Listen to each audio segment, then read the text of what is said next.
Juste. This meeting is being recorded. Toujours le petit côté agréable. Donc, bonjour à tous et à toutes. Et du coup, je vous propose qu'on démarre ce webinaire. L'objectif, c'est qu'on va rester ensemble jusqu'à midi maximum. Et pour ce webinaire, ben, on accueille Chloé Rezlan. Merci à toi d'avoir accepté de venir nous dispenser un petit peu tes connaissances. L'objectif de cette heure ensemble, ben, c'est qu'on parle d'intelligence artificielle et plus précisément du règlement l'IA Act qui a eu lieu, enfin qui a été adopté l'année dernière du coup. Ouais. Chloé va un petit peu le décrypter, nous donner quelques exemples de mise en application.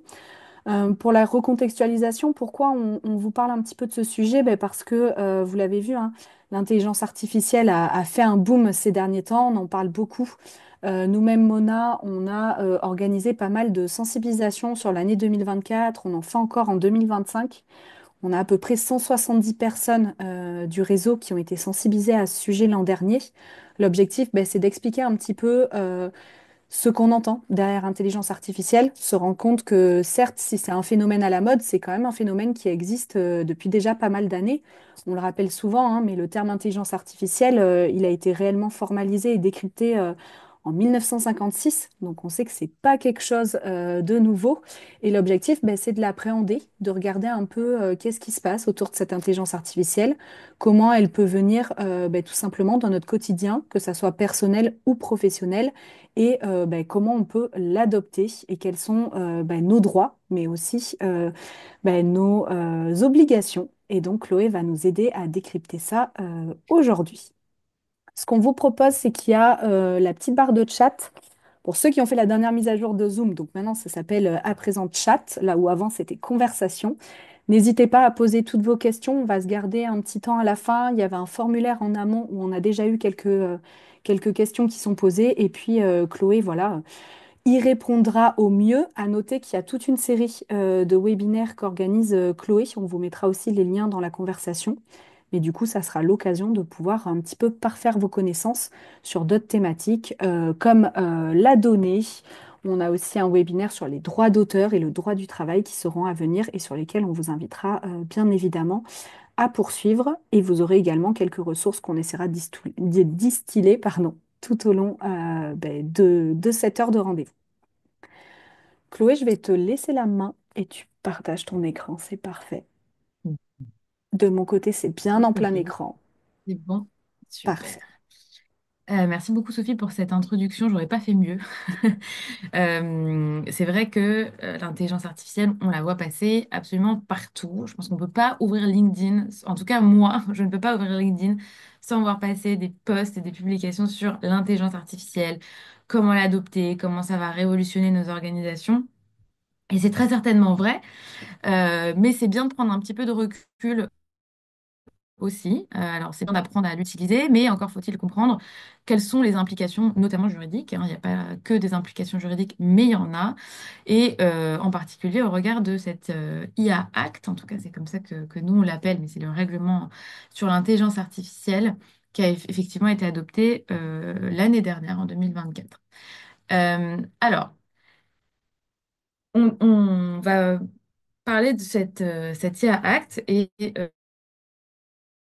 vous allez voir, c'est un très gros morceau. Petite précision, je peux parler un peu vite parfois, donc n'hésitez pas à me dire de ralentir, à me demander de revenir sur un concept si vous ne comprenez pas. Je suis là pour vous, en fait, hein. Donc je suis là pour aider la compréhension. On va pas pouvoir en une heure devenir des experts absolus de ce règlement et vous allez vite comprendre pourquoi, mais l'idée, c'est vraiment de vous permettre déjà de comprendre ce que ça couvre, quelles sont les obligations mises à la charge de qui, quelles sont les grandes notions, quelles sont les grandes dates, les grandes échéances aussi. Et surtout, on va avoir des exemples concrets, parce que c'est comme ça que vous allez mieux comprendre, pour vous aider à voir dans votre quotidien à vous, comment est-ce que vous allez pouvoir utiliser l'IA et surtout, comment vous allez devoir vous conformer à ce règlement. D'accord? Quand je vous dis qu'on ne va pas pouvoir devenir expert, c'est que même nous, les avocats qui avons lu, relu et re-relu ce règlement, en être expert, c'est compliqué parce qu'il y a beaucoup de textes qui vont être précisés par la Commission européenne à venir. Donc, c'est normal qu'il y ait encore des zones de flou. L'IA Act, c'est 144 pages, c'est 200 considérants, 113 annexes, 68 définitions. Je ne l'ai pas mis, mais 68 définitions, c'est beaucoup, d'accord? et un champ d'application territorial très large. Donc, c'est vraiment un gros bout. Et en plus, cette IA Act, il se lie aussi en parallèle avec d'autres réglementations dont on va parler, mais par exemple le RGPD sur la protection des données et d'autres règlements qui viennent justement régir un petit peu le cadre numérique. En fait, ce qui se passe, c'est que jusqu'à il n'y a pas très longtemps, jusqu'à il y a 2 3 ans, il n'y avait quasiment pas de disposition sur le monde digital. Et donc, souvent, on qualifiait ce monde digital un petit peu de Far West d'un point de vue juridique, parce qu'il n'y avait pas de texte précis pour pouvoir réguler les plateformes et là, l'intelligence artificielle. Mais d'abord, ça a été les plateformes et notamment tout ce qui va être marketplace, qui va ont pas mal d'obligations à leur charge, notamment de transparence. Et donc, ça se lie finalement de concert avec d'autres textes. Quand je vous dis qu'on est sur un champ d'application très large, ce qu'il faut avoir en tête, c'est que c'est pas parce qu'une société est basée à l'étranger, donc par exemple aux États-Unis ou en Chine, que le règlement ne s'applique pas. Il ne s'applique pas que vous voyez toujours mon écran, ouais. Il ne s'applique pas que aux sociétés européennes basées dans l'Union européenne, mais bien à toute société qui va diriger ses activités vers le consommateur européen. D'accord? Donc ça, c'est hyper important. C'est comme le RGPD. Toutes les structures qui décident de finalement faire du business via l'IA en Europe doivent se conformer à ce règlement. Alors, point définition, c'est pas marrant, mais on est obligé de passer par là. Je suis désolée. Quand on fait du droit, il faut savoir de quoi on parle. C'est hyper important de qualifier. Et pour ça, il faut passer par la case définition. Il y en a 68. Je vous rassure, j'en ai sélectionné que quelques-unes, hein. Si vous avez envie de toutes les lire, je vous invite à le faire. C'est vraiment passionnant. Mais ce que j'aimerais qu'on voit aujourd'hui, c'est la différence entre un modèle d'IA à usage général, un système d'intelligence artificielle, un système d'intelligence artificielle à usage général. Ça, c'est vraiment des notions extrêmement basiques que peut-être vous maîtrisez déjà, et tant mieux si c'est le cas, mais je suis certaine qu'il y en a qui ne maîtrisent pas forcément ces concepts-là. Donc, le modèle d'IA, en fait, en réalité, c'est euh, si je schématise le plus possible, oups, pardon, si je schématise le plus possible, un modèle d'IA, c'est vraiment l'algorithme. D'accord? C'est les techniques qui permettent à des machines qui vont accomplir des tâches et résoudre des problèmes qui sont normalement réservés aux humains. Et là, on a une définition un peu précise, hein, c'est un modèle d'IA qui est entraîné à l'aide d'un grand nombre de données, donc on va revenir sur l'importance de la donnée, qui utilise l'autosupervision à grande échelle. Et surtout, on a cette idée d'usage général, donc qui présente une généralité significative qui peut exécuter un grand nombre de tâches, en fait, hein. Contrairement aux systèmes d'intelligence artificielle dont on va parler, qui vont être plus précis. D'accord? Donc, l'idée, si on schématise, c'est que le modèle d'IA usage général, c'est Mistral, c'est ChatGPT, ce sont donc ces algorithmes qui vont être généralement vraiment intégrés dans des systèmes d'intelligence artificielle et qui vont permettre d'exécuter un grand nombre de tâches extrêmement variées et d'ailleurs de plus en plus de tâches de plus en plus variées puisque ils continuent d'apprendre avec les données d'entraînement. D'accord? Donc ça, c'est la première notion. La deuxième notion, c'est la notion de système d'intelligence artificielle. Et le système d'IA, c'est une solution c'est une solution complète, hein, qui va souvent intégrer, euh, pas toujours, mais des modèles d'intelligence artificielle pour résoudre des problèmes spécifiques ou exécuter des fonctions complexes. D'accord? Donc, un système d'IA, ça peut inclure plusieurs composants. Il y a le modèle d'IA, mais il va y avoir l'interface utilisateur, il va y avoir l'infrastructure, il va y avoir peut-être d'autres technologies qui vont être intégrées. D'accord? Donc, l'idée, c'est que le modèle, c'est vraiment cet algorithme qu'on va intégrer dans un système. Et donc, on a des définitions là dans le règlement européen qui sont assez larges.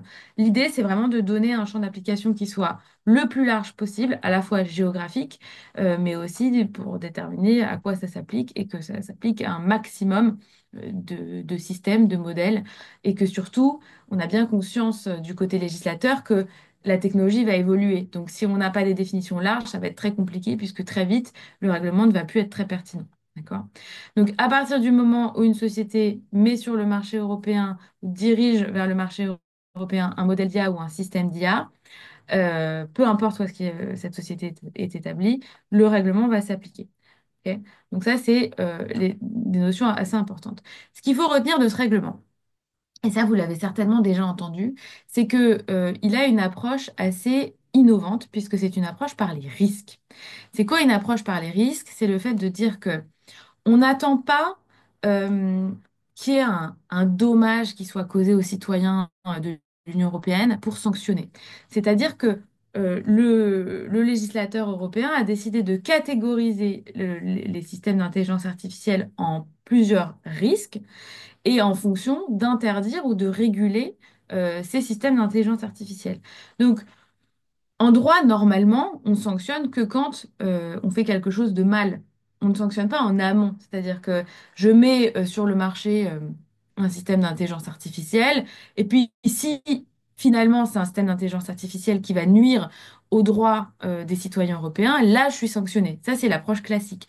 Là, l'approche nouvelle, assez inédite, c'est de dire, non, à partir du moment où on estime que le risque est trop grand, vu le type d'IA que vous mettez sur le marché, soit c'est interdit d'ores et déjà, soit on va vous donner, on va mettre à votre charge tout un tas d'obligations pour minimiser les risques au maximum, voire les supprimer. Donc ça, c'est intéressant. Donc, on a d'abord, évidemment, les pratiques qui sont interdites. Pourquoi? Parce qu'il y a un risque trop élevé pour les droits fondamentaux, et c'est par exemple la notation sociale. L'Union européenne, c'est pas la Chine. Aujourd'hui, on ne peut pas mettre en place des systèmes où on note socialement les individus et ensuite on leur donne des droits ou des obligations en fonction. Ça, c'est le cas, encore une fois, en Chine, mais on n'en veut pas dans l'Union européenne, donc on ne peut pas mettre sur le marché ce type d'IA. Par exemple, il y en a 8 qui sont listés dans le règlement, mais c'est la plus parlante à mon sens. Faut avoir en tête que ce règlement, son objectif principal, c'est encore une fois garantir les droits fondamentaux des citoyens tout en préservant l'innovation. C'est trouver ce point d'équilibre qui est hyper difficile à trouver, hein, de dire on régule, mais on permet quand même l'innovation parce qu'il faut qu'on soit compétitif sur le marché. Donc la deuxième catégorie, et c'est vraiment le cœur du règlement européen, ce sont les systèmes d'IA dits à haut risque. Et la plupart des obligations concernent ces opérateurs-là qui fournissent ou qui vont déployer des SIA à haut risque. Quand je dis SIA, c'est système d'intelligence artificielle. Donc on va revenir évidemment un petit peu plus dessus. Ensuite, on a les systèmes d'intelligence artificielle à risque limité, comme par exemple les chatbots. On va y revenir parce que ça va vous intéresser directement. Et les SIA à risque minime, minimal, qui ne sont pas réglementés. On estime que là, il n'y a vraiment pas trop de risques. Donc on peut se soumettre au règlement, mais on n'est pas obligé. Donc, on va revenir essentiellement sur les systèmes à haut risque et les systèmes à risque limité. Je voudrais quand même qu'on souffle un peu un grand coup et qu'on se dise que, a priori, dans le tourisme, vous êtes plutôt dans les systèmes à risque limité, voire à risque minimal, dans ce que vous allez mettre en place. On va le voir ensemble, pas forcément. Il peut y avoir éventuellement des SIA à haut risque qui sont déployés par vos organisations, mais ça va rester, je pense, à la marge. Donc, on va surtout se concentrer sur les systèmes à risque limité, même s'il faut que vous soyez en capacité de déterminer où est-ce que vous vous situez. Et on verra dans la deuxième partie, qui est beaucoup plus pratique, vraiment un schéma de raisonnement pour vous dire, OK, là, je veux mettre en place ce système. C'est quoi mes obligations? Comment je me qualifie? On va y aller étape par étape. Mais d'abord, encore une fois, il faut revenir sur les définitions et sur les concepts.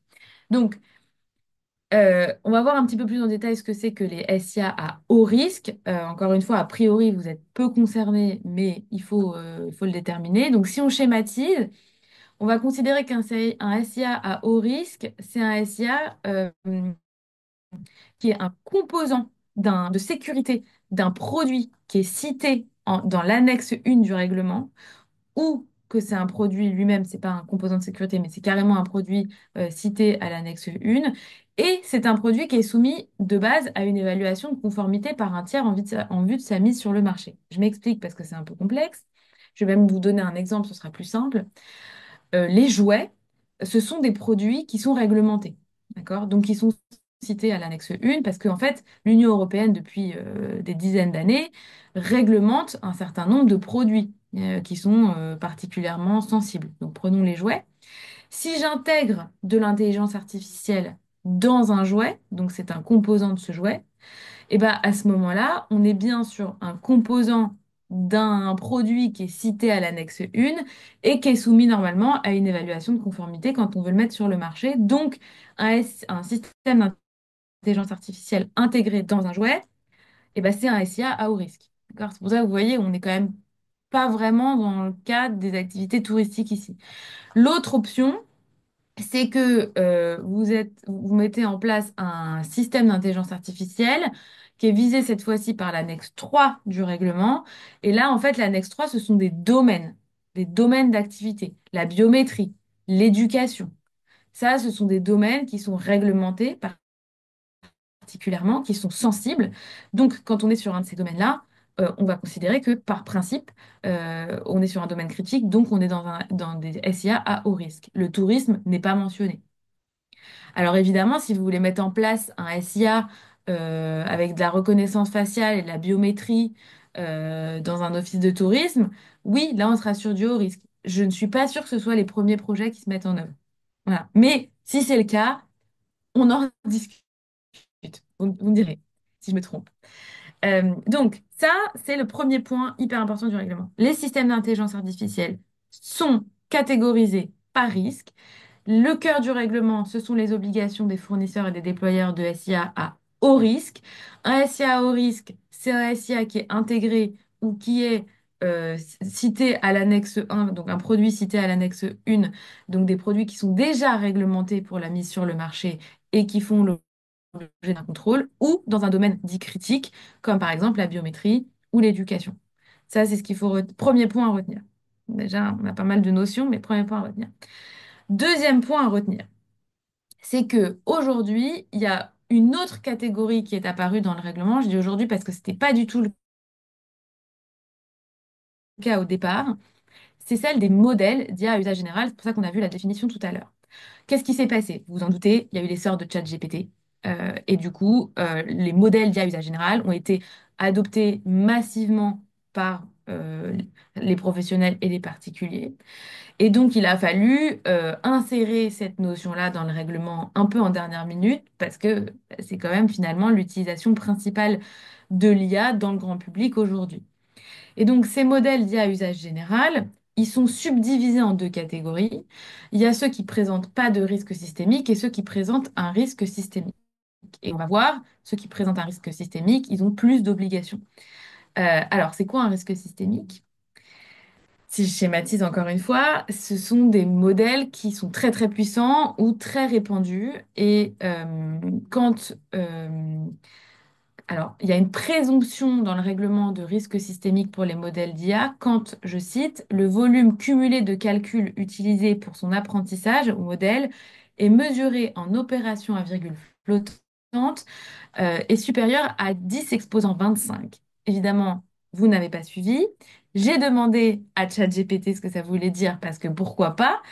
Et ChatGPT m'a dit que ça voulait dire que l'entraînement de l'IA a nécessité une quantité, je cite, colossale de puissance de calcul qui équivaut à des milliards d'années de travail pour un ordinateur ordinaire, soulignant l'extrême complexité et le coût de ces systèmes avancés. Donc en fait, l'idée, on schématise encore une fois, mais vous ne serez jamais concerné directement parce que vous ne serez jamais fournisseur d'un modèle d'IA à usage général présentant un risque systémique. Vous n'allez pas demain développer le concurrent de ChatGPT, puisqu'a priori, vous n'avez pas une ville entière de serveurs à disposition pour le faire. Et ce n'est pas vraiment normalement dans les statuts de vos structures. Donc, ce ne sera pas le cas. Mais c'est quand même intéressant de comprendre les obligations de ces fournisseurs parce que potentiellement, vous allez les intégrer dans vos projets et donc vous allez devoir vérifier qu'ils sont conformes à la réglementation. D'accord? Donc, vous allez avoir quand même un contrôle à faire en aval, mais vous ne serez jamais directement concerné par ces obligations-là. Maintenant, on continue un petit peu dans les notions et les définitions. On va voir qui sont les opérateurs concernés. On a dit que le règlement, il concerne à la fois les modèles d'intelligence artificielle à usage général, les systèmes d'intelligence artificielle, qu'on a différentes catégories. Vous vous rappelez de ma petite pyramide. Mais en fait, qui est concerné par les obligations? Est-ce que ce sont ceux qui vont créer le modèle? Est-ce que ce sont ceux qui vont le mettre en place? Est-ce que ce sont ceux qui vont l'importer? On va voir que un peu tout le monde, mais à différentes échelles. On vous a résumé ici un petit peu la chaîne, d'accord? La chaîne des opérateurs qui peuvent mettre en place de l'intelligence artificielle. Et on démarre par celui qui a le plus d'obligations, à savoir le fournisseur. On va revoir évidemment ensemble ce que ça veut dire d'être fournisseur. Donc on a le fournisseur en aval, l'importateur, le distributeur, le déployeur et l'utilisateur final. D'accord? Et les obligations, elles vont être plus ou moins importantes en fonction de ces opérateurs-là. Petit point de précision, euh, le terme utilisateur n'est pas dans le règlement. En fait, euh, la Commission européenne n'a pas voulu qu'on confonde justement l'utilisateur final, donc finalement peut-être bah, vos utilisateurs de chatbot, les salariés ou vos clients en fait, qui sont les utilisateurs finaux du, de l'utilisateur de l'intelligence artificielle qui en fait va déployer l'intelligence artificielle dans son organisation. Donc en fait, on ne parle pas vraiment d'utilisateur, on parle de déployeur, mais on va revenir encore une fois sur ces notions. Au départ, tout était sur le dos du fournisseur. Vraiment, la Commission européenne, elle a dit, OK, celui qui a toutes les obligations, c'est le fournisseur. Puis finalement, on a décidé d'en mettre un peu, d'en saupoudrer un peu ailleurs, parce que pourquoi pas, ce serait pas très juste d'utiliser l'IA et pas avoir d'obligations. On s'ennuierait trop. Donc, le fournisseur, qui c'est celui, encore une fois, donc, qui a le plus d'obligations, c'est celui qui développe ou qui va faire développer un système d'intelligence artificielle ou un modèle d'IA à usage général et qui va le mettre sur le marché ou en service sous sa propre marque. D'accord? Donc c'est, voilà, j'ai une idée d'intelligence artificielle, je le développe ou je vais le faire développer expressément pour mon compte. Et puis, je vais apposer ma marque et je vais le mettre sur le marché. D'accord? Euh, donc, finalement, c'est possible que vous soyez fournisseur, mais ça implique quand même déjà un coût d'entrée important. Donc, c'est pas dit que vous soyez fournisseur un jour. Le fournisseur en aval, c'est un fournisseur d'un système d'intelligence artificielle qui va intégrer un modèle d'intelligence artificielle qui est fourni par un tiers généralement. Donc, je vais par exemple intégrer ChatGPT dans un système d'intelligence artificielle que j'aurais moi développé ou fait développer. Donc ça, c'est possible que ça vous concerne. Je passe sur l'importateur et le distributeur parce que ce n'est pas votre activité. Vous n'êtes pas dans l'importation d'intelligence artificielle et dans la distribution d'intelligence artificielle. En revanche, il y a de fortes chances que vous soyez déployeur. Donc, déployeur, vous vous rappelez, c'est en fait l'équivalent d'utilisateur, mais la commission n'a pas voulu utiliser ce terme. C'est toute personne qui va utiliser sous sa propre autorité un système d'intelligence artificielle, sauf si c'est dans le cas d'une activité personnelle à caractère non professionnel. Donc, en fait, vous et moi, dans notre quotidien, si on veut chercher une recette de raclette, on n'est pas déployeur d'intelligence artificielle. En revanche, si je suis un office de tourisme et je décide de mettre en place un chatbot, potentiellement, je vais être déployeur d'un système ou d'un modèle d'intelligence artificielle qui va m'être fourni par une start-up ou par un tiers en fonction de comment je vais mettre en place ce chatbot. On va y revenir. Beaucoup de notions encore une fois, donc ça demande un peu un temps d'acculturation. Mais ce qu'il faut retenir, c'est que vous concernant, a priori, on sera plutôt sur la qualification soit de fournisseur, mais ça veut dire que vous avez quand même un investissement important à mettre en place pour pouvoir être fournisseur, soit vous êtes déployeur ou éventuellement fournisseur en aval, mais pour être fournisseur en aval, il faut quand même déjà être fournisseur. Donc la plupart du temps, vous serez déployeur, on va y revenir. On arrive maintenant un peu au cœur du sujet, c'est-à-dire les obligations, hein. Parce que là, tout ce qu'on a vu, c'est intéressant, mais vous n'en savez pas plus sur ce que vous devez faire ou pas faire. Encore une fois, la plupart des obligations, elles incombent aux fournisseurs des SIA à haut risque, d'accord, parce que c'est le cœur du règlement. Mais on va voir qu'il y a aussi des obligations pour le déployeur. Donc là, ce qu'il faut aussi comprendre, c'est que quand on fait du droit, moi je dis souvent que nous, on fait de la traduction. En fait, on prend une situation donnée et on va la traduire juridiquement. C'est juste ça, hein, c'est tout bête. Alors en droit, on dit que c'est de la qualification. On peut dire qualification si on veut, mais en fait, on traduit juridiquement ce qui se passe dans la vraie vie, dans la vie de tous les jours, et puis on va la traduire, et puis on va du coup voir les obligations qui sont associées. Et là, ce que vous devez comprendre, j'essaye de vous montrer un peu le raisonnement, c'est de cumuler un petit peu les critères qu'on vient de voir, à savoir, est-ce que je parle d'un modèle d'IA ou d'un système d'IA? Est-ce que je suis déployeur, fournisseur ou autre? Et est-ce que on est en train de parler d'un SIA à haut risque ou à risque minimal ou interdit? Donc en fait, On doit prendre tous ces éléments-là et puis les combiner pour obtenir les obligations. Ce qui n'est pas toujours évident, parce que ça implique de maîtriser, encore une fois, l'ensemble des questions qu'on vient de voir et des définitions qu'on vient de voir. Donc, on va évidemment faire cet exercice ensemble à plusieurs reprises avec des exemples et ça devrait vous aider. Mais donc ici, on va dans un premier temps voir celui qui a le plus d'obligations, c'est le fournisseur, donc celui qui développe ou fait développer pour son propre compte un système d'IA à haut risque ici. Donc vous vous rappelez, a priori, ça ne vous concerne pas. Ou en tout cas, il y a très peu de chances que ça vous concerne. Ces fournisseurs de SIA à haut risque, encore une fois, c'est ceux qui ont le plus d'obligations. Et je ne les ai pas toutes citées parce qu'il y en a des vingtaines, mais pour vous donner une idée, il y a la gestion des risques, la surveillance humaine, c'est-à-dire qu'ils doivent obligatoirement former du personnel et avoir du personnel qui va surveiller ce système d'intelligence artificielle et son fonctionnement. Ils doivent réaliser ce qu'on appelle un marquage CE. Je vous ai mis le logo, ça vous parle. Vous voyez, tout ce qui est produit réglementé, il y a un marquage CE pour vous dire, bah, c'est réglementé, ça a été validé par un tiers, et donc ça répond aux normes de l'Union européenne. Et ben, en fait, on va voir la même chose sur les systèmes d'intelligence artificielle, où il va falloir mettre en place un marquage CE pour l'intelligence artificielle. Et donc là, eh ben, de manière technique, il y a pas mal de développement à faire, et donc c'est pour ça que bah, c'est pas tout de suite en vigueur pour les fournisseurs de SIA à haut risque. Il va falloir élaborer et conserver une documentation spécifique conforme aux obligations du règlement, une documentation technique sur comment le SIA fonctionne, sur comment on minimise les risques, etc. Donc il y a beaucoup d'obligations qui sont mises à la charge de ces fournisseurs, et notamment ce marquage CE qui veut dire un contrôle par un tiers de ce système d'intelligence artificielle. Mais c'est on n'est pas fournisseur, on n'a pas d'obligation. Les déployeurs, donc finalement les utilisateurs à titre professionnel, hein, doivent aussi se conformer évidemment aux instructions d'utilisation du fournisseur. Parce que le fournisseur, il a plein d'obligations et il doit mettre en place une documentation technique. Si vous ne respectez pas en tant que déployeur la réglementation, les instructions techniques, bah, s'il y a un dommage qui est causé, ça va être votre faute. D'accord? Donc il faut évidemment respecter les instructions. Il faut aussi mettre en place une surveillance humaine et former les équipes, former les salariés. Il ne s'agit pas de dire, bon, bah voilà, toi, je te mets à la surveillance et puis fais ce que tu peux. Non, il y a quand même, encore une fois, une formation à mettre en place. Ça, c'est hyper important. Lorsque il y a un contrôle qui est fait sur les données d'entrée, il faut vérifier qu'elles sont pertinentes. Donc les données d'entrée, c'est ce avec quoi on va nourrir le système d'intelligence artificielle. Et bien sûr, alerter si jamais on identifie un risque. D'accord? Il y aura des bureaux spécifiques qui vont être mis en place justement pour recueillir les alertes et puis alerter les fournisseurs aussi directement.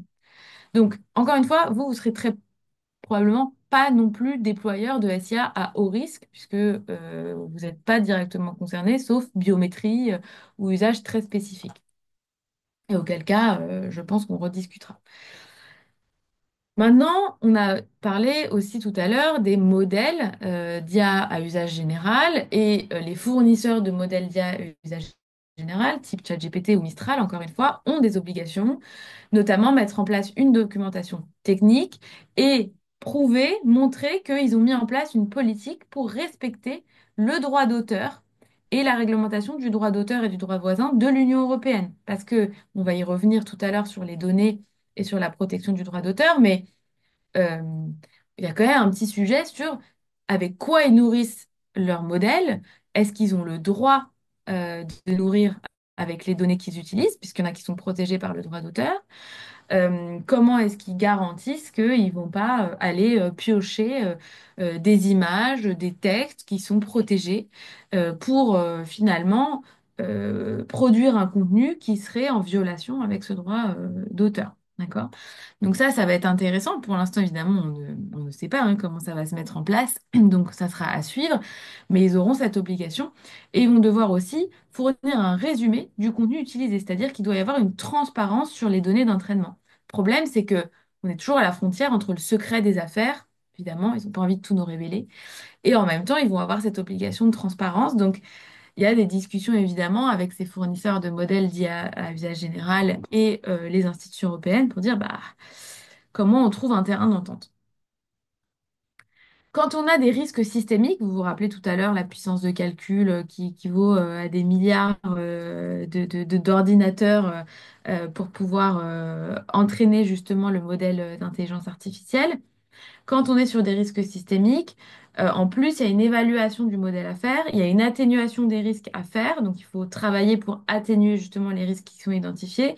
Il y a une procédure de signalement des incidents graves à mettre en place et un niveau approprié de protection cybersécurité à mettre en place. Pourquoi? Parce que les nouvelles menaces de cybersécurité, elles sont là. C'est-à-dire que imaginez euh, quelqu'un de mal intentionné qui voudrait nourrir un modèle d'intelligence artificielle avec de la donnée qui est fausse, avec de la donnée qui est biaisée, avec de la donnée qui peut être dangereuse, même pour la démocratie.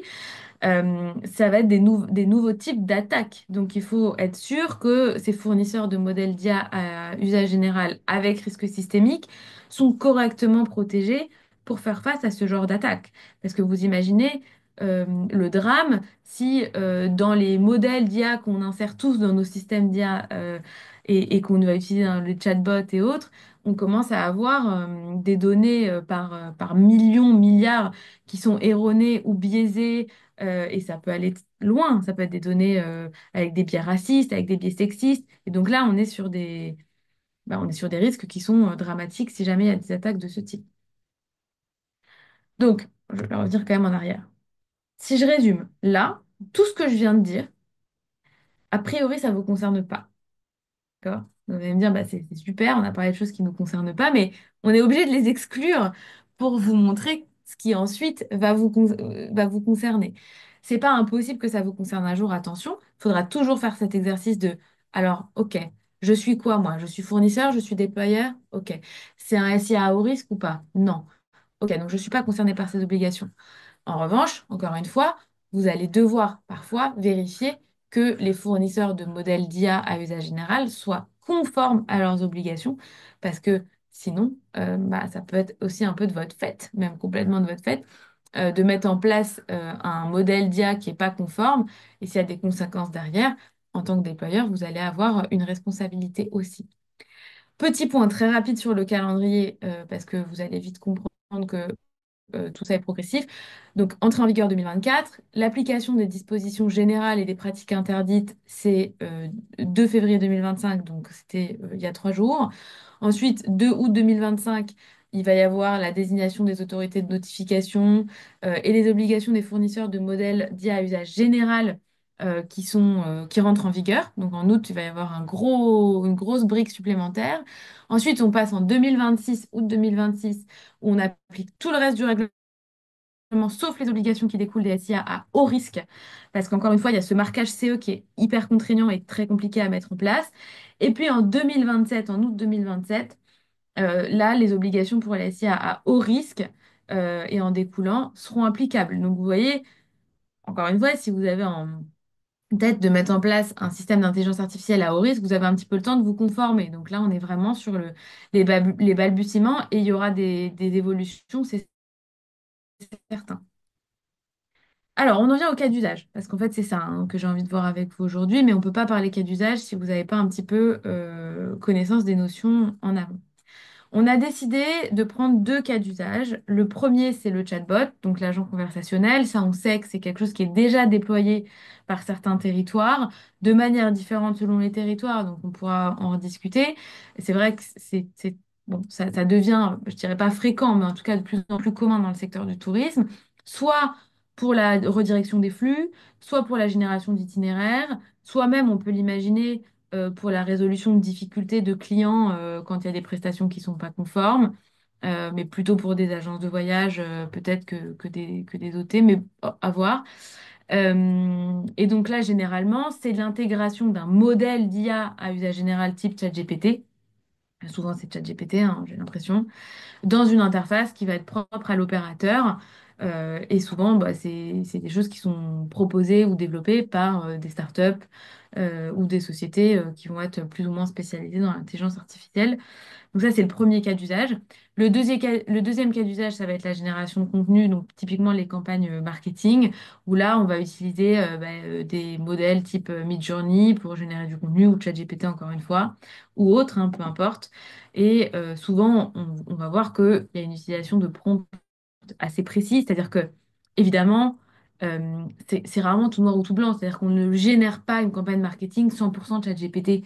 Ce serait, je pense, un petit peu caricatural que de dire, bah voilà, bah maintenant, mes campagnes marketing, mes brochures, mes présentations de site internet, je génère tout par IA.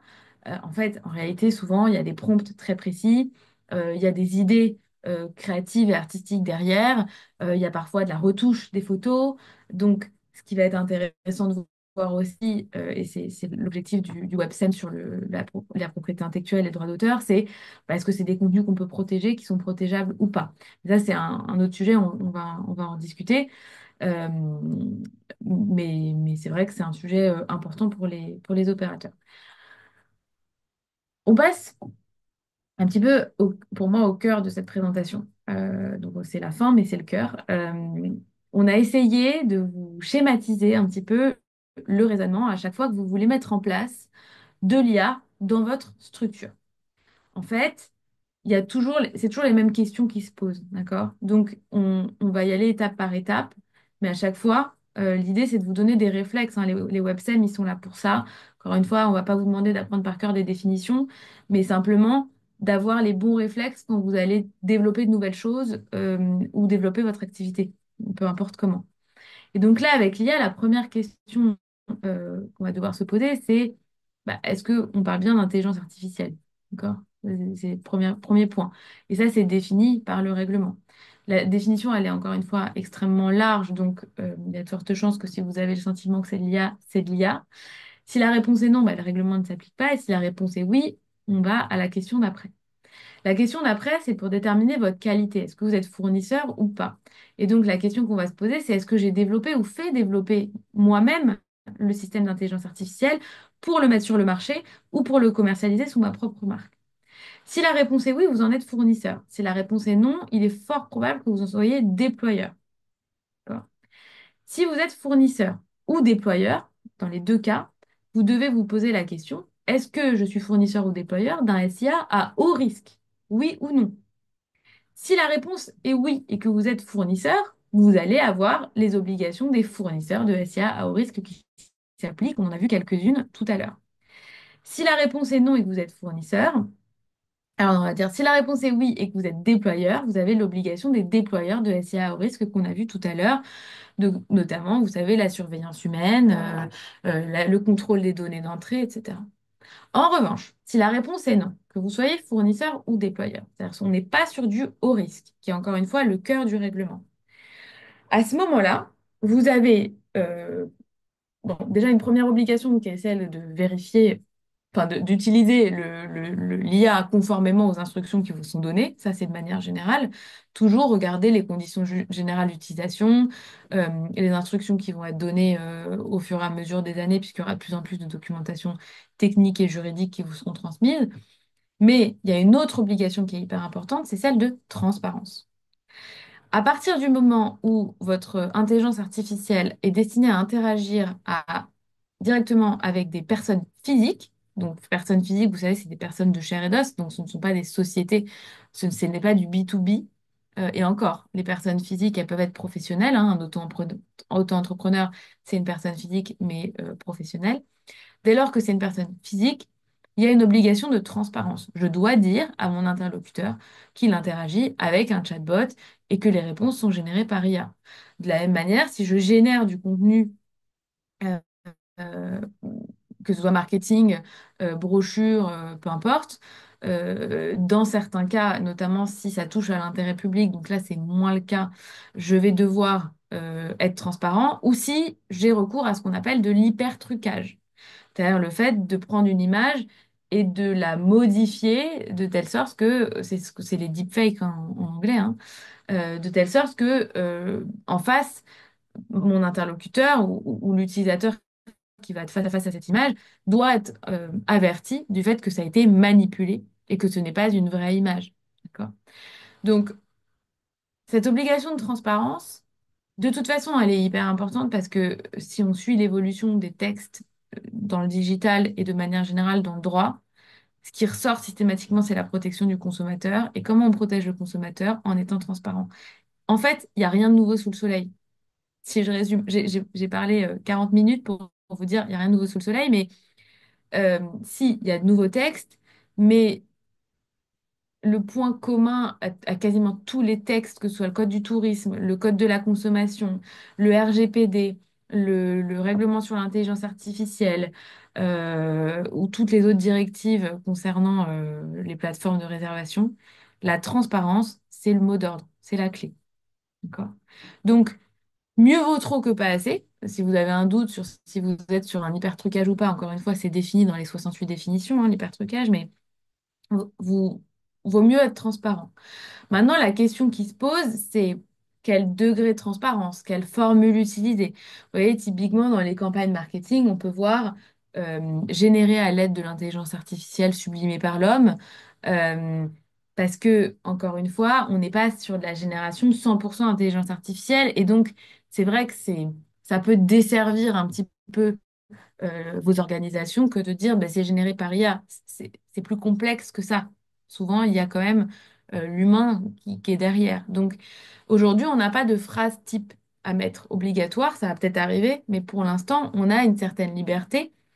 Et donc, amusons-nous, j'ai envie de dire. Il y a des contraintes, mais ça n'empêche pas de s'amuser à essayer de trouver des formulations pour dire que voilà, il y a de l'IA qui a été utilisée, l'image a été manipulée avec de l'intelligence artificielle, par exemple, mais attention, il y a eu du travail humain derrière quand même.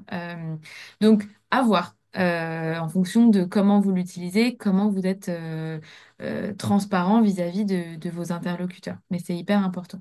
Donc, si je reviens sur l'exemple du chatbot, parce qu'encore une fois, il est assez commun. Est-ce qu'il y a de l'intelligence artificielle? Bah oui, puisque généralement, on utilise un modèle d'IA à usage général qu'on intègre dedans. Donc oui, c'est bien de l'IA. Est-ce que je l'ai développé ou fait développer? Bah, ça va dépendre. Parfois, vous êtes les développeurs, parfois vous êtes donc les fournisseurs, parfois vous êtes simplement des déployeurs. Parce qu'en fait, on va tout vous fournir, toute la techno, on vous la fournit, l'interface, on vous la fournit, on fournit tout, mais juste vous allez l'utiliser dans votre organisation et la mettre à disposition de vos utilisateurs, donc vous ne serez que déployeur. Est-ce que c'est du haut risque? A priori, non. Donc vous n'avez pas les obligations des déployeurs et des fournisseurs de SIA à haut risque. En revanche, le chatbot va interagir directement avec des personnes physiques. Donc que ce soit un chatbot interne pour les salariés de la structure, externe pour les utilisateurs du site internet ou de l'application que vous avez développée, ça ne change rien à partir du moment où il y a une interaction avec des personnes physiques. Transparence. D'accord?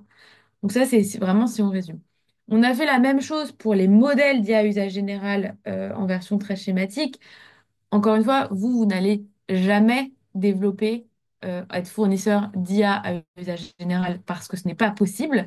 En revanche, si vous intégrez dans votre propre système, c'est-à-dire vous avez fait développer un système d'IA à usage général dans lequel vous intégrez un modèle d'IA à usage général, alors vous êtes fournisseur en aval et donc vous devez vous conformer de toute façon à la documentation technique, aux préconisations d'utilisation du fournisseur et il y a toujours cette histoire de transparence. Donc finalement, ça ne change pas tellement la solution. Donc on peut prendre plein de chemins. Globalement, on va toujours arriver à la transparence ou presque, en fait.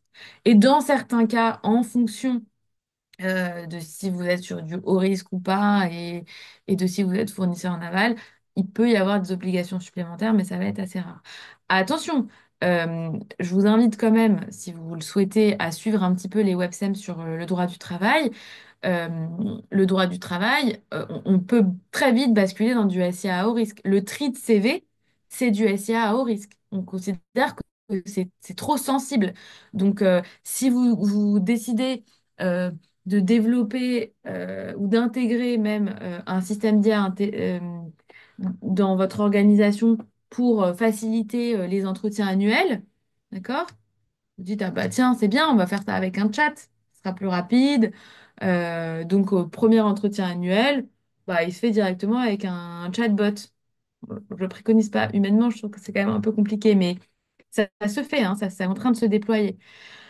Vous imaginez bien qu'il y a des risques qui sont extrêmement importants, voire dramatiques, parce que si le modèle d'IA a des biais, encore une fois, sexistes, racistes, peu importe, et qu'on se retrouve à la fin de l'année avec des augmentations uniquement chez les hommes blancs de plus de 40 ans sans enfants, mais que les femmes qui se sont mariées récemment ou qui ont eu un enfant et qui ont un congé maternité n'ont pas d'augmentation ou n'ont pas de promotion parce qu'en fait, il y a des biais qu'on n'avait pas identifiés, puisque par principe, on a du mal à identifier comment fonctionnent ces algorithmes même s'il va y avoir de la transparence de plus en plus, on n'est pas à l'abri, on va arriver on est on est sur du haut risque et donc il y a des obligations spécifiques. Donc là, j'ai donné des exemples qui sont assez basiques, le chatbot, la génération de contenu, que ce soit du texte ou de l'image, mais il est possible que dans vos organisations, vous décidiez d'avoir recours à l'IA pour d'autres utilisations beaucoup plus précises, beaucoup plus opérationnelles. D'accord? On n'est pas sur du marketing, on n'est pas sur du développement, on est vraiment sur du gain de temps, d'accord? De l'optimisation de temps sur des tâches très précises. Attention quand même à ce que vous allez faire et à respecter la réglementation. J'en profite, du coup, ça me fait ma transition euh, pour vous dire que ce règlement, il s'ajoute aux règles existantes. Le droit du travail reste le droit du travail, le droit du tourisme ne bouge pas. Donc, quand je propose un chatbot qui permet la réservation d'activités sur mon territoire, donc en fait, ça va générer un itinéraire et puis derrière, on peut réserver directement via le chatbot ou sur le site. C'est en train de se mettre en place. Attention, je dois être immatriculée à Tout France parce que c'est pas parce que c'est via l'IA que c'est pas ma responsabilité qui est engagée.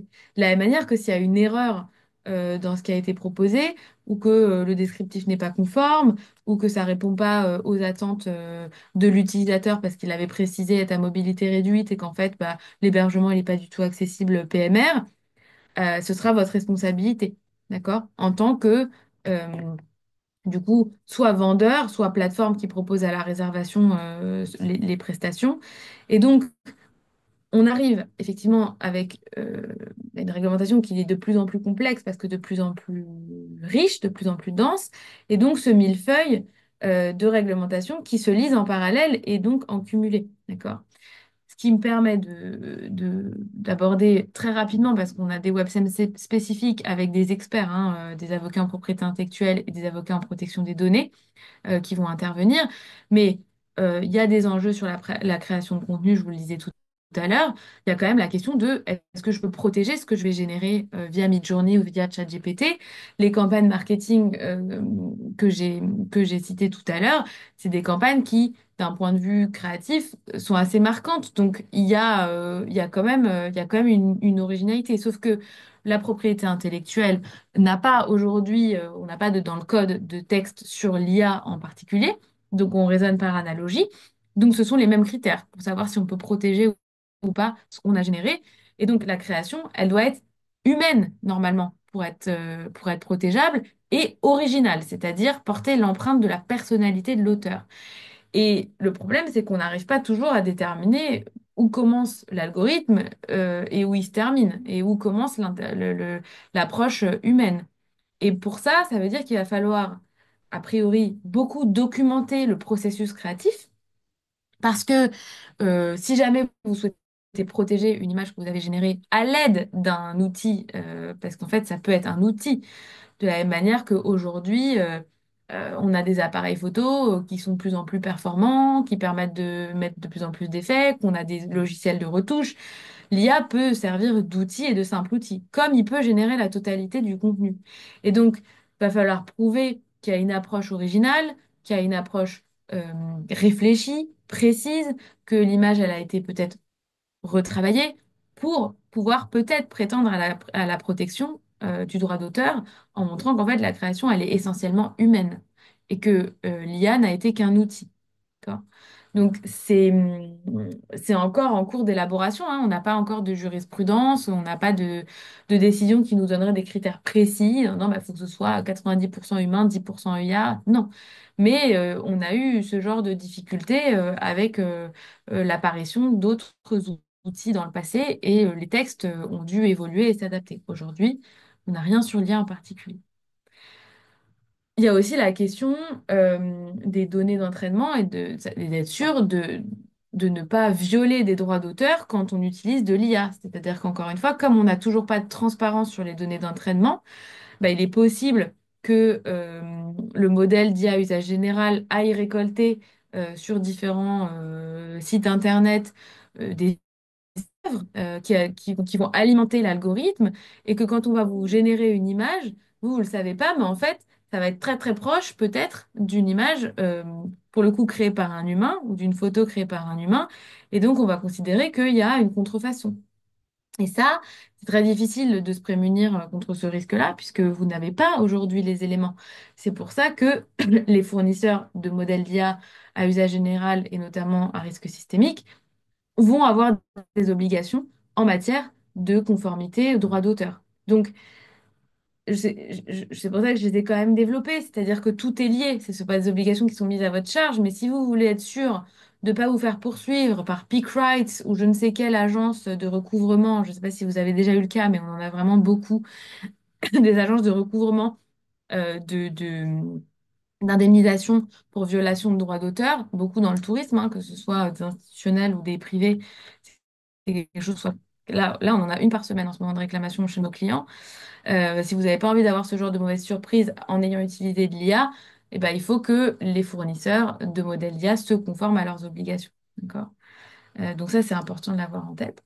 Et pareil, la réglementation existante sur la protection des données personnelles, elle est maintenue. Le RGPD, il s'applique toujours.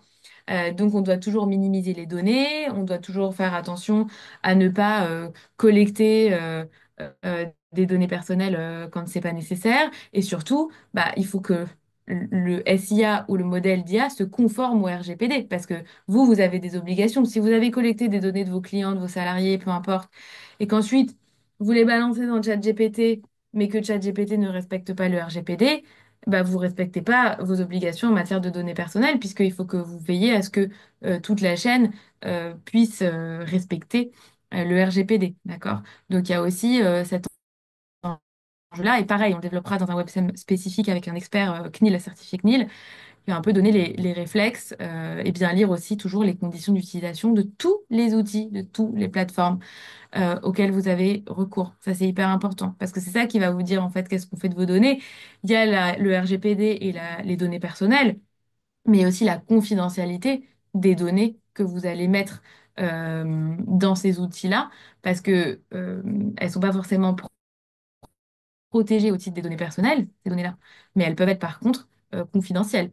D'accord? Donc, il faut être sûr que ces données-là, elles soient suffisamment bien protégées euh, par par les fournisseurs ou les déployeurs avec lesquels vous allez interagir et que vous garantissiez évidemment en retour la conformité à vos utilisateurs finaux. Voilà, j'ai beaucoup parlé, finalement plus que ce que je pensais. Peut-être qu'on va prendre les questions. J'ai Ouais, vu. c'était très clair en tout cas, Chloé. Hop, je remets de visu tout le monde.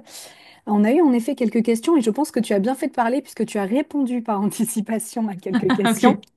Je me suis permis de mettre du coup les liens aussi dans la conversation, vous les avez eus, d'inscription aux prochains webinaires qui vont parler un petit peu plus droit d'auteur, données ou Ouais. droit du travail. Et moi, j'ai une première question sur laquelle j'aimerais revenir. C'est Sabrina qui l'avait posée, mais en tout début de webinaire, elle voulait justement revenir un petit peu sur sur la définition, pardon, de fournisseur et déployeur. Est-ce que Oui. Sabrina, tu avais peut-être un exemple en particulier? Oui, j'ai un exemple. Bonjour à tous. Donc, merci Chloé pour ce websem super enrichissant, bien que très complexe. Ouais. Il y a pas mal de nouvelles notions Ouais. pour lesquelles il va falloir qu'on se familiarise avec. Donc, nous, pour Charente Tourisme, voilà, on baigne en plein dans ce sujet en ce moment, puisqu'on est en train de déployer un nouveau site web où l'IA va avoir une énorme place, puisque Ok. voilà. je ne rentre pas dans les détails, mais toute la navigation du site va être concentrée autour de l'intelligence artificielle. Ok. Donc l'idée, en fait, j'avais besoin de bien comprendre, en fait, la notion de déployeur et de fournisseur dans le sens où on utilise une solution d'IA, Mhm. mais dans un outil qu'on va appeler la factory, déployé par notre agence web. Donc ça veut dire que l'agence web est plutôt fournisseur dans ce cas Ouais, et que nous, ouais. on se retrouve dans la situation Déployeur. de déployeur. Ouais, Même ouais, si on vient, enfin, on utilise une source d'IA, mais pour autant, on vient la prompter, on vient faire tout ça. Donc, et on vient affiner Hmm. ses résultats, l'orienter sur ce qu'elle a le droit de dire, pas Ouais, dire. Donc, je pense que si je résume, l'agence se positionne en tant que fournisseur et nous, on est déployeurs. ouais. Si, pour l'instant, on est tous d'accord parce que j'ai échangé avec pas mal de confrères sur le sujet qui sont notamment spécialisés dans tout ce qui va être digital et numérique. Les définitions, on les a vues tout à l'heure, je les ai un peu schématisées, mais en fait, elles sont quand même assez générales. Donc, c'est Mm. pas toujours facile de déterminer dans quelle catégorie on est. Parce que si on prend la définition de déployeur, c'est simplement utilisé sous sa propre autorité. Donc c'est extrêmement large. Ça veut dire quoi sous sa propre autorité? On ne sait Mm. pas vraiment. Et par contre, le fournisseur, il y a vraiment cette idée de développer ou faire développer pour le mettre sur le marché ou l'utiliser sous sa propre marque. Et donc, enfin, le mettre en service sous son propre nom ou sa propre marque. Et donc, à titre onéreux ou gratuit, hein. La rémunération n'a pas d'incidence. Et donc, en fait, le fait de dire je déploie ou je fais déployer, c'est quoi faire déployer? Si je demande des modifications à mon fournisseur, a priori, parce que donc là, l'agence, donc en fait, c'est l'agence qui va développer pour l'ensemble de ses clients, mais dans quelle mesure je peux lui demander d'adapter? Dans quelle mesure je vais demander des choses très spécifiques pour mon compte à moi, que dans ce cas-là, on va basculer, on va changer de casquette et on va basculer dans la casquette fournisseur. Mm. Sachant que ce que nous dit le règlement, c'est qu'on peut tout à fait passer d'une casquette à l'autre assez facilement. Alors, il nous en parle, le règlement, plutôt pour les hauts risques, encore une fois, puisque c'est le cœur du règlement. Ouais. Donc, ce qu'il faut vous dire quand même, c'est que euh, quand on est sur un SIA à haut risque, le simple fait d'apposer sa marque vis-à-vis de l'utilisateur, on passe fournisseur, potentiellement. D'accord? Donc, on devient fournisseur assez vite, même si après on a un recours contre le vrai fournisseur, en fait.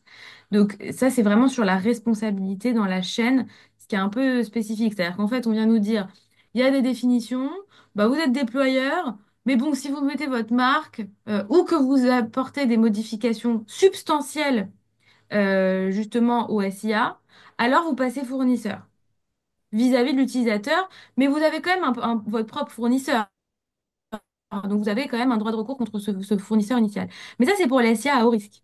On Ouais, ne donc, dit rien de tout ça pour les SIA à risque minime. Et donc du coup, si je schématise, euh, j'ai envie de dire que vous soyez fournisseur ou déployeur de SIA à risque minime, il n'y a pas, enfin, le cœur du règlement, il y a aucun chapitre obligation du déployeur ou du fournisseur de SIA à risque minime. Il n'y a pas. ok. Donc, ça n'a pas d'incidence pratique énorme aujourd'hui. Ce qu'il faut se dire, c'est que tout ça va être précisé beaucoup. On attend encore beaucoup de guidelines de la Commission européenne. On attend des modèles. Enfin, voilà, vous voyez, de toute façon, sur la SIA au risque, on parle d'entrer en vigueur en 2027 pour ces obligations-là. Donc, il y a un peu le temps de voir venir. Je trouve que ce qui est intéressant aujourd'hui, quand on intègre de l'IA sur son site internet ou dans son quotidien, c'est d'avoir en tête que ce règlement, il existe, d'avoir en tête que la transparence, pour le coup, c'est assez clé. Là, je ne sais pas exactement en quoi vont consister les développements sur nouveaux sites, mais par exemple, j'imagine qu'il va y avoir notamment avec les données que vous allez collecter, la possibilité de pousser des offres plutôt que d'autres, des itinéraires plutôt que d'autres, parce que c'est ça en fait hein, qui se fait beaucoup aujourd'hui. Et ben ça, encore une fois, si on reprend tout le millefeuille de la réglementation, il va y avoir notamment la question de l'autorisation de l'utilisation de ces données pour alimenter de l'IA pour pouvoir pousser les bonnes offres. Donc, typiquement, dans votre politique de confidentialité, ce qui va être intéressant, ça va être d'ajouter que les données que vous allez collecter, les cookies, etc., vont notamment servir à alimenter de l'IA pour pousser des offres plus pertinentes. Et donc là, vous avez le consentement de votre utilisateur pour le faire. Et d'avoir une forme de transparence sur, de toute façon, alors je ne sais pas si les réservations peuvent se faire directement sur la plateforme ou pas, mais à partir du moment où on est sur une marketplace ou sur une plateforme de mise en relation, de toute façon, il y a une obligation de transparence sur le classement et le référencement des offres. Donc, et ça, c'est un autre texte, hein, c'est un autre règlement européen. Et donc, tout est lié. C'est là où c'est un peu complexe et passionnant en même temps. C'est cette transparence, elle est de toute façon déjà prévue par les textes. D'accord? De dire, vous devez avoir sur votre plateforme une rubrique référencement, déréférencement. Vous devez avoir une rubrique aussi qui indique comment le classement des offres est fait. Qu'est-ce qui fait qu'une offre, elle est poussée en premier ou pas? Alors, vous n'allez pas dévoiler tout l'algo, mais il faut quand même que il y ait une certaine transparence sur le fait que bah, c'est l'intelligence artificielle qui, en fonction des données que vous allez avoir, qui auront été renseignées par l'utilisateur de telle ou telle manière, ça va pousser une offre plutôt qu'une autre. Vous devez indiquer si des offres ressortent en premier parce qu'il y a un lien capitalistique, parce qu'il y a une rémunération. Ça, c'est des obligations qui existent déjà depuis 2023, 2024, ouais, 2023, il me semble. Et donc, c'est lié. Et l'IA, cette obligation de transparence dont on parlait tout à l'heure, euh, bah là, finalement, la transparence, normalement, elle sera déjà sur votre site de fait, que vous soyez déployeur ou que vous soyez fournisseur. Vous voyez? Ok. Et là, tu es en train de répondre à ma deuxième question. Ok. Tout comme aujourd'hui, on a toute une partie réglementation politique de confidentialité par rapport à la RGPD, par rapport Ouais. à tout ça.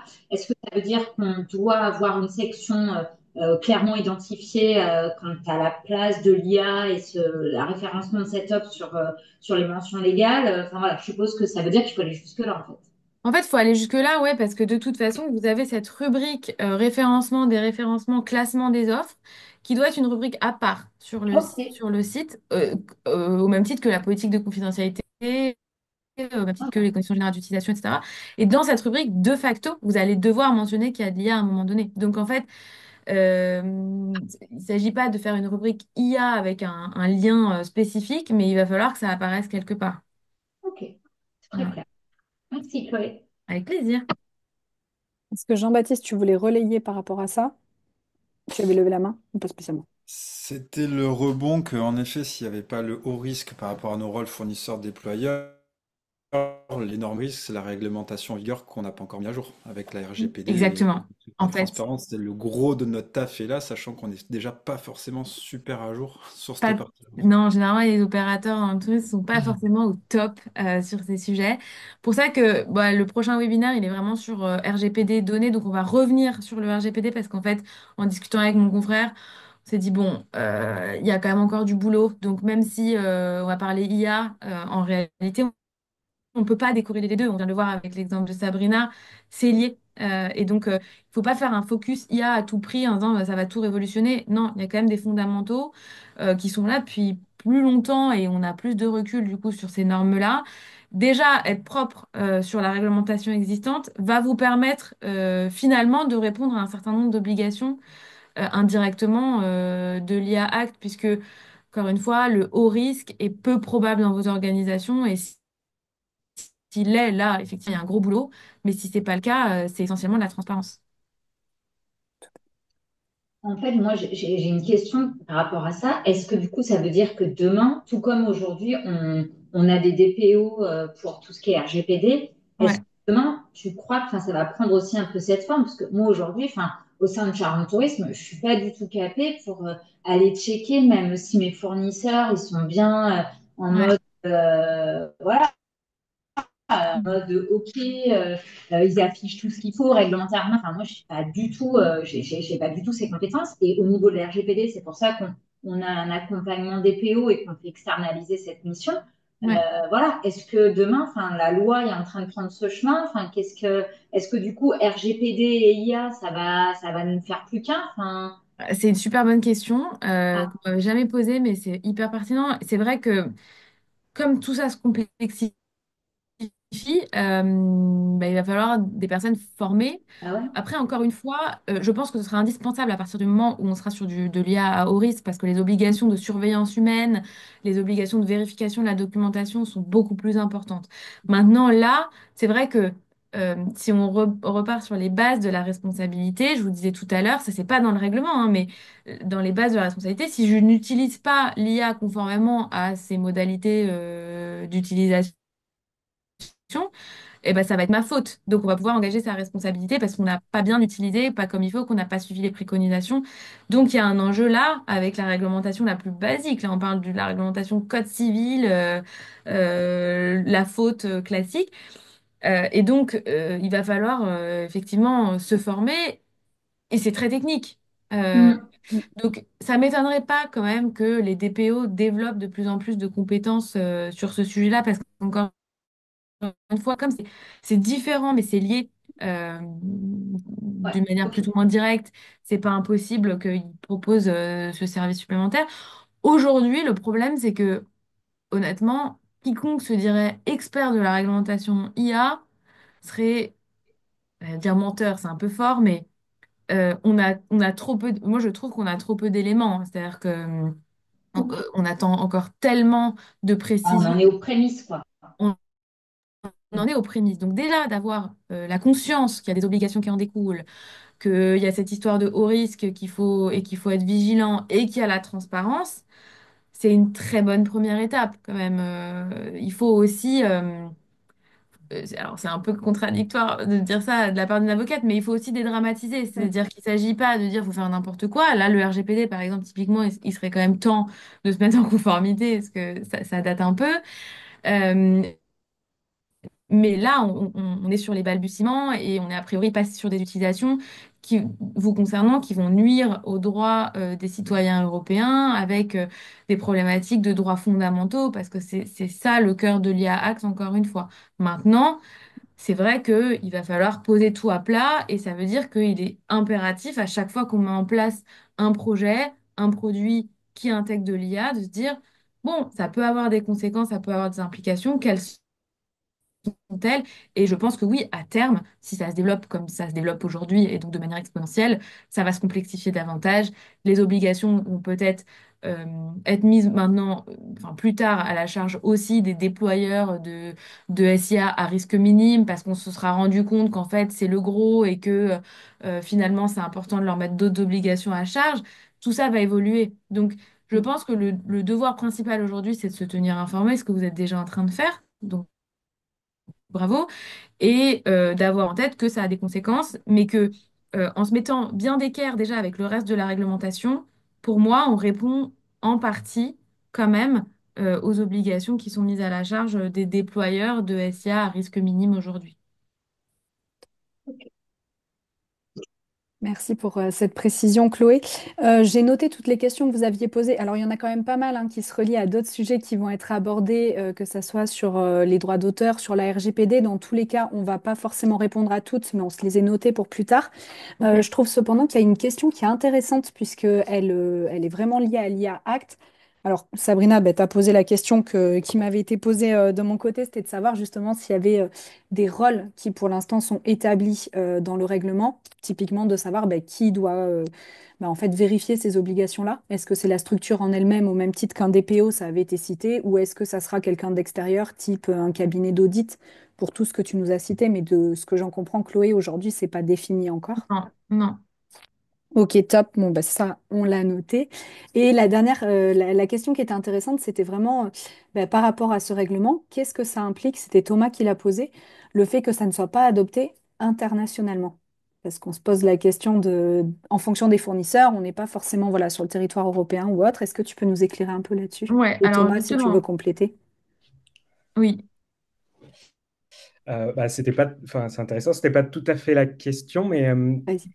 parce qu'en fait, c'était plus justement sur la protection des données, notamment dans les modèles d'utilisation de données par l'IA qui sont pas très clairs. Il y Ouais, a un fichier aujourd'hui qu'on peut faire, qu'on peut paramétrer pour donner accès ou pas au contenu qui est sur notre site aux IA, oui. qui est le LLMS. Mais du coup, à nos sites, il y a souvent du contenu contenu qui est traduit dans plusieurs langues, qui est du coup consulté dans des pays étrangers. Et donc, du coup, comme on utilise une technologie, enfin, comme les technologies d'IA sont majoritairement américaines, en fait, concrètement, est-ce que ça sert à quelque chose d'utiliser ce type de fichier pour protéger nos fichiers? Alors, c'est une bonne question et je suis pas sûre d'avoir une réponse définitive. Je vérifierai. Comme ça, ce que je dirais, c'est que ça sert quand même parce que, euh, alors, l'IA Act, encore une fois, lui, il s'applique même aux entités qui sont basées à l'étranger. Maintenant, à ma connaissance, il n'y a pas d'article précis sur cette possibilité de se protéger. En revanche, ce qui va se passer, pour moi, ça va être lié ça justement à la protection du droit d'auteur, notamment. Et donc, vu que tous les opérateurs qui vont diriger leurs activités vers l'Union européenne, donc à partir du moment où il y a des utilisateurs finaux dans l'Union européenne, ils vont devoir se conformer à l'IA Act, qu'ils soient basés aux États-Unis ou en Chine ou ailleurs. Et donc, comme on est sur des modèles d'IA à usage général, ils vont devoir établir une politique de protection des droits d'auteur. Et donc, à mon avis, mais je n'en suis pas certaine, ça va impliquer de reconnaître cette possibilité-là, de dire je choisis de faire en sorte que mon site ne puisse pas être utilisé dans les données d'entraînement et donc limiter effectivement l'impact de ces modèles sur ce qu'on va produire. Donc, comme ça, par extension, c'est ce que j'imagine, mais c'est une bonne question et j'ai pas de réponse définitive, honnêtement. Et du coup, ouais. Et du coup, par rapport à la question de Sophie, ouais, qui est justement que bah, cette réglementation, elle est juste européenne. Euh, Ouais, mais elle est juste européenne, mais elle concerne les opérateurs basé à l'étranger aussi. C'est-à-dire qu'en fait, à partir du moment où je veux pénétrer le marché de l'UE, en tant qu'opérateur, je dois m'y conformer, comme le RGPD. Donc on ne peut pas juste dire, ah bah très bien, moi je vais créer une société aux US ou en Chine ou à Singapour ou je ne sais où, donc tiers à l'Union européenne, pour justement échapper à cette réglementation. Ça ne marche pas. Ou alors, je ne veux pas d'utilisateur, je sais que je n'aurai pas le droit d'être utilisé sur le marché de l'UE, donc c'est se fermer quand même un marché important. Et auquel cas, bon, bah, c'est possible hein, qu'il y ait des opérateurs qui disent, moi, l'UE, je m'en fiche, c'est pas un marché qui m'intéresse, je reste sur les US, l'Asie, etc. Mais par contre, c'est pas en s'implantant dans un pays tiers qu'on échappe à cette réglementation, comme le RGPD. Donc c'est pour ça qu'on est sur un champ d'application qui est très large, et heureusement, parce que sinon on viendrait sanctionner. Le but, c'est aussi, je le disais au début, c'est protéger les droits des citoyens de l'Union européenne, les droits fondamentaux, mais c'est aussi favoriser l'innovation. Donc, on ne peut pas juste pénaliser les entreprises européennes et leur imposer une réglementation stricte si on ne le fait pas la même chose vis-à-vis des entreprises tierces. Sur la première question, pardon Thomas, sur la première question, du coup, tu nous dis que c'est pas encore écrit noir sur blanc dans le règlement, Je crois mais c'est pas. le sens de l'histoire, parce que dans l'année de mise en application, voire les 2 ans de mise en application, il y a de grandes chances que ce format de texte pour les sites, etc., permet de faire en gros un filtre à ces outils techno qui viennent pas pomper les informations. Alors peut-être ce sera un Je autre pense. format que celui qui est actif aujourd'hui, mais c'est un peu le sens de l'histoire de protéger ça. Et Je là, pense, ouais. et le deuxième que tu évoquais sur la RGPD, c'est vrai que c'est un très bon apprentissage parce que pour le coup, la RGPD est venue très tardivement comme un règlement européen par rapport au problème des données. Oui. Sur l'IA Act, ça vient très rapidement à l'inverse après un usage, alors pas depuis Non. 1956, mais après un usage dans le monde de l'entreprise de Ouais. façon un peu Ouais. plus commun. Et les RGPD, par rapport à ta question, Thomas, c'est vrai qu'en plus, maintenant, il y a les sanctions. Les entreprises qui viennent proposer des services, bah, ils ont quand même des sanctions qui tombent. C'est moins le Far West qu'avant, quoi, en fait. Oui, oui, absolument. C'est vrai que là, maintenant, c'est complètement rentré dans les pratiques, dans les mœurs, et donc on a des sanctions qui sont mises en place. On est sur le même genre hein, de sanctions d'ailleurs sur l'IA Act, un pourcentage du chiffre d'affaires, enfin c'est des amendes hein, de toute façon. Euh, mais c'est vrai que là, la Commission européenne, pour une fois, moi je dis toujours, si vous suivez un peu de temps en temps mes posts ou mes interventions, je dis toujours, le droit intervient en réaction, jamais en anticipation, c'est-à-dire que le droit, il vient résoudre une problématique qui est déjà là depuis longtemps, généralement, et c'est le cas du RGPD. C'est aussi le cas des places de marché. Je vous disais, les réglementations places de marché 2023, enfin, des places de marché, date pas de 2023. Vous imaginez, il n'y avait rien sur le sujet. Donc, c'est très tardif. Là, la Commission européenne, elle a formulé une proposition de règlement en 2021, donc avant même que ChatGPT pénètre le marché et qu'il y ait cet essor de l'IA à usage général. Donc, pour le coup, c'est la première réglementation mondiale générale sur l'IA et ça a été plutôt dans une volonté d'anticipation, ce qui est très rare et donc qui mérite d'être souligné. Maintenant, on en est en fait finalement encore au balbutiement et c'est pour ça qu'on va avoir besoin de précision sur son application à ce règlement, mais on a quand même au moins des pratiques qui sont interdites et qui sont clairement interdites et identifiées comme dangereuses, et des pratiques qui sont considérées comme risquées, et qui vont donc être très fortement réglementées, avec toujours cette volonté de transparence pour le reste. Donc, euh, voilà, il y a des choses qu'on va réussir à mettre en place assez facilement, et d'autres qui vont nécessiter pas mal d'échanges entre les professionnels et les institutions pour pouvoir trouver un terrain d'entente. Et faire en sorte que l'innovation soit malgré tout possible, tout en respectant la réglementation. Donc c'est intéressant parce que là, pour le coup, c'est vraiment un règlement à suivre parce qu'il rentre en vigueur de manière très progressive et on est un petit peu en anticipation, ce qui est assez inhabituel. Merci Chloé. Ce que je vous propose, puisqu'on a dépassé d'un petit quart d'heure, puisqu'on a commencé aussi 5 minutes en retard, Ouais. ce n'est pas du tout de ta faute Chloé, je te vois aussi les épaules. Pas J'ai trop. bien noté vos questions là sur le RGPD, plus précisément, ou sur des outils RH. Je vous propose qu'on les garde de côté parce qu'en plus, c'est des questions qui vont sûrement être posées sur les autres épisodes que je vous ai Ouais, envoyés. Et on veut faire une ressourcerie commune sur toutes les infos, donc elles seront traitées. Et si ça vous va, je vous propose qu'on se les garde bien au chaud pour pouvoir y répondre ultérieurement. Est-ce que vous aviez par hasard une vraiment question qui vous taraude là et que vous n'allez pas du tout pouvoir aller manger tranquille ni si vous ne la dormir. posez pas, voilà, ou dormir ce soir? À la fin de ce webinaire, je vous propose de l'aborder juste là. Et sinon, je vous propose bah, qu'on vous envoie tout ça en ressources pour la suite et qu'on puisse voilà, vous libérer les uns et les autres. Suspense insoutenable. Ouais, suspense insoutenable. Est-ce que la question va apparaître ou pas? Hop, je vous laisse quelques minutes.